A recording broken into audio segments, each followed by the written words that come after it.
Welcome to the desktop of my brand new PC Linux OS system from November of 2020. This is a brand new installation with no extras on it at all except for K3B. I put enough on there just to be able to burn a CD-ROM or a DVD-ROM.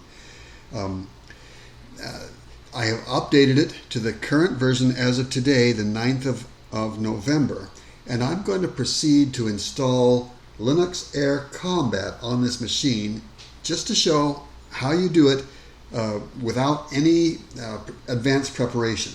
To begin, I'm going to fire up their browser. Let's see if I can figure out. Clicking here, Internet, Firefox. This is the first time I've run Firefox on this since running it, so it's going to come with their defaults. And I'm going to do a search for Linux Air Combat.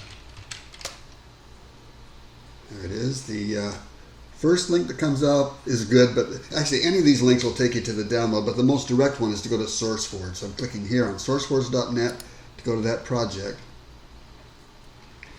And this gives a description of Linux Air Combat with some pictures and some movies and some reviews and things. But also it's a tabbed interface. The main thing you want is to go here to Files. So clicking on Files, that's where the downloads are at. And then there's the description of what's there. Normally there will be one or two, maybe even three recent versions published. You want to find the most recent version that's there. The distribution archives are these big ones. This is, for example, 47.7 megabytes, 47.8 megabytes.